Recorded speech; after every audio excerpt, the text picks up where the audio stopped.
Gérard Vespierre, bonjour. Bonjour à vous. Merci d'accepter de répondre à nos questions sur Radio Judaïka. Vous êtes géopolitologue et créateur du site internet Le Monde Décrypté.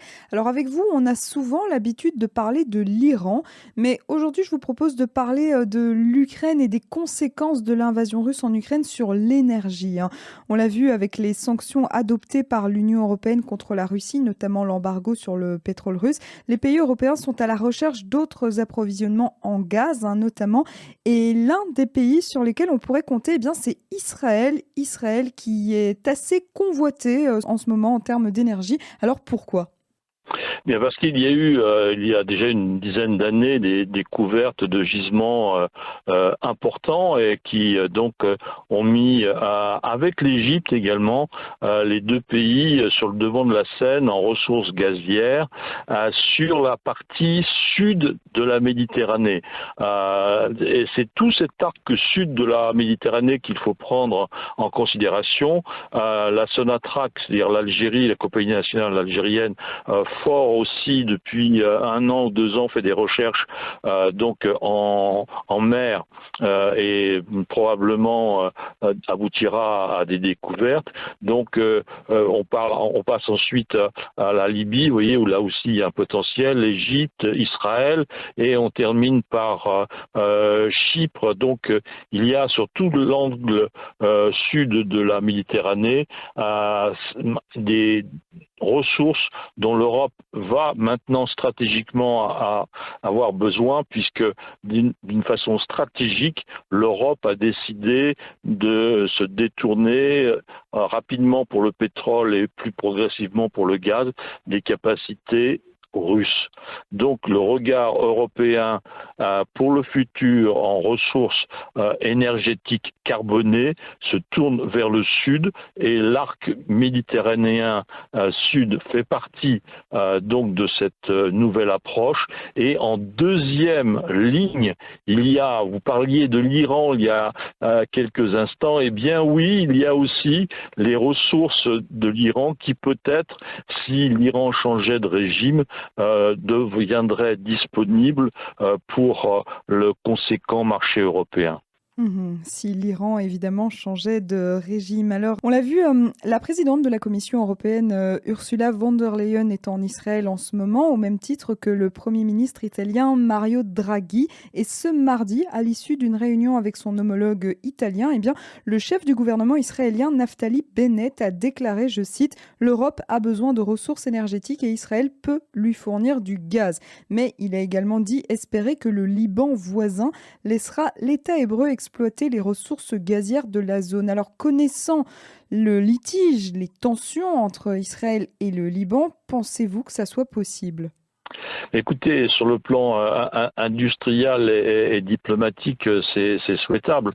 Maintenant, parce que les nappes ou les réservoirs, plus exactement, de gaz peuvent être dans la partie également libanaise, mais là où c'est un enjeu politique pour Israël, c'est d'apporter des ressources financières nouvelles au Liban qui peuvent profiter à des mouvements tels que le Hezbollah, et c'est pas forcément le but de la politique israélienne. Donc il y a effectivement une dualité entre les objectifs industriels et puis les objectifs politiques, mais comme il y a un réservoir dans le golfe Persique qui est partagé par le Qatar et par l'Iran, le réservoir est le même, le réservoir de gaz, il se peut que le réservoir aussi au large des côtes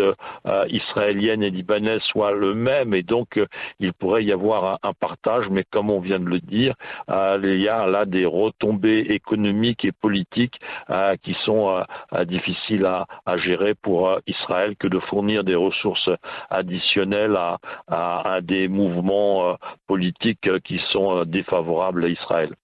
Et Israël met beaucoup en œuvre pour pouvoir exporter une partie de ses ressources gazières en mer vers l'Europe, mais finalement, eh bien, on a un peu du mal à visualiser ce processus d'exportation. Alors, comment ça marche tout ça?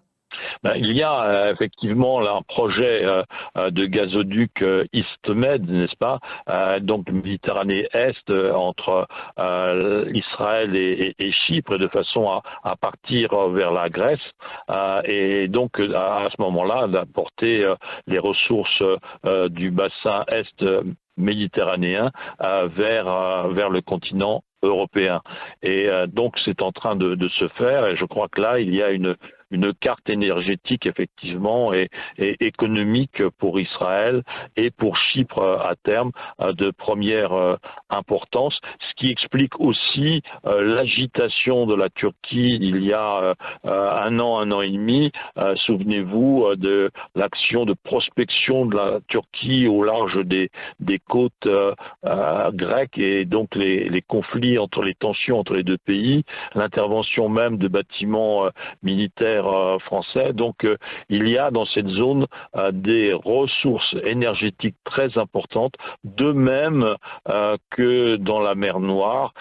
Donc l'ensemble de ce bassin-là est absolument fertile en ressources gazières aux portes de l'Europe. Alors, Gérard Vespierre, si on prend maintenant un petit peu de hauteur, on comprend que l'Europe veut renforcer sa coopération énergétique avec Israël. Alors finalement, en termes de relations, est-ce qu'on peut dire que les relations israélo-européennes sont bonnes?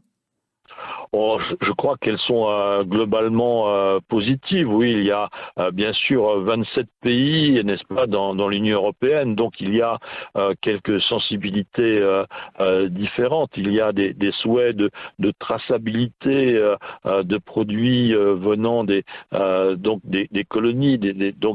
Il y a des positions différentes à l'intérieur des 27 membres. Mais dans sa globalité, c'est comme la comparaison me vient à l'esprit, n'est-ce pas, sur un sujet international. Eh bien, les 50 États des États-Unis n'ont pas forcément la même vision, les 50 gouverneurs n'ont pas forcément la même vision. Là, c'est un peu la même chose au niveau européen, il y a des sensibilités différentes, mais pourtant, il y a une politique américaine. Donc, ce qu'il faut souhaiter, c'est que la politique globale européenne, eh bien, représente la tendance moyenne. Et dans ce point de vue, je pense que la présence et l'action de Madame von der Leyen est tout à fait positive, et elle est également appréciée par Tel Aviv. On connaît évidemment la position d'Israël qui est quelque peu compliquée dans ce contexte de conflit russo-ukrainien, étant donné qu'Israël a de bonnes, entre guillemets, relations et avec la Russie et avec l'Ukraine. En termes d'énergie, l'Europe peut compter sur Israël en tant qu'allié? Ah oui, totalement, parce que c'est un accord vraiment gagnant-gagnant.